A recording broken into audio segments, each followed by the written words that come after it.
नमस्कार, आप देख रहे हैं BS News 24। कानपुर की इस वक्त की सबसे बड़ी खबर। पीड़िता ने योगी जी तथा कानपुर पुलिस आयुक्त से लगाई न्याय की गुहार। पीड़िता के साथ करता रहा ससुर तथा देवर शारीरिक शोषण। पीड़िता की पूर्व में एक शादी हो चुकी थी, जिनकी जानकारी पति तथा परिवार को देने के उपरांत थाना रेल बाजार प्रभारी से मिलकर अभियुक्त पति ने दबाव बनाने के लिए लिखवा दिया पीड़िता पर ही झूठा मुकदमा, जबकि तलाक का कागज दे रहा था इस बात की गवाही। ब्यूरो की खास क्या नाम रिपोर्ट। है? किस जनपद जिले के निवासी हो? मैं तो बिल्हौर जिला कानपुर नगर की। क्या मामला है? मेरे ससुराल वाले मतलब मेरे हस्बैंड ने शादी लव मैरिज करी। हम लोगों की शादी 6/3/21 को हमारी शादी हुई। शादी से हमारे ससुराल वाले खुश नहीं थे कि मतलब तुम बहुत गरीब हो, तुम हमारे लायक नहीं हो, इस तरीके से बात करते थे। और फिर जैसे तैसे इन लोगों ने मुझे, मैं 20-25 दिन लगभग समथिंग 1 महीना ऐसे कुछ रही हूँ, और गुप्त तरीके से इन लोगों ने मुझे रखा, जिसकी जानकारी किसी को नहीं थी कि इनके बेटे ने शादी करी है। हमसे कहते थे अगर तुम अपना मुँह बाहर खोलोगी तो हम मेरे मतलब बहुत ज़्यादा बेइज्जती और बदनामी होगी।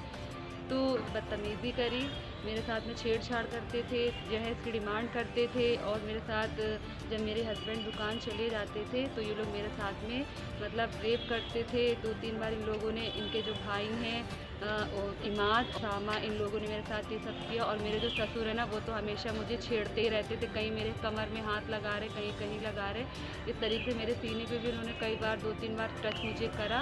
और उसके बाद में कहते थे कि अगर तुमको रहना है मेरे घर में तो इसी तरीके से रखैल बन के रहो, वरना मेरे लड़के को तलाक दे दो। इस संबंध में आपने थाने में प्रार्थना पत्र मैडम दिया है? जी सर, मैंने थाने में भी दिया था, और मैंने ज्वाइंट कमिश्नर साहब के 8-10-23 को वहाँ भी दिया था।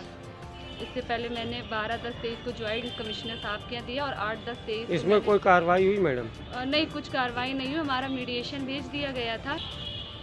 हाँ सर, तो मेरी जो पूर्व शादी हुई थी उसके बारे में मेरे हस्बैंड को सब कुछ पता था, और मेरे ससुराल वालों को भी मालूम था कि मेरे पूर्व शादी होने के बाद तलाक हमारा हो गया था। क्या था, मेरे ससुराल वालों को सब पता था, मेरे हस्बैंड को भी मालूम था।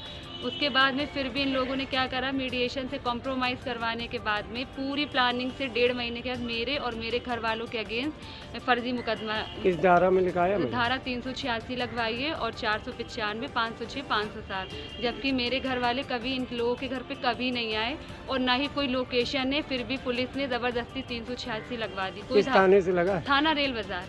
इस संबंध में आप माननीय मुख्यमंत्री योगी आदित्यनाथ, जिला कानपुर प्रशासन से क्या कहना चाहती हैं? सर, बस मैं ये कहना चाहती हूँ, मुझे न्याय मिलना चाहिए। मेरा पिछला बैकग्राउंड क्या था क्या नहीं था सर, मैं उस सब चीज़ से मैं बहुत पीड़ित लड़की हूँ। मेरे साथ जो कुछ पहले हो चुका है, मैं उस चीज़ पे मुद्दे पे बात। आप रहना चाहती हो?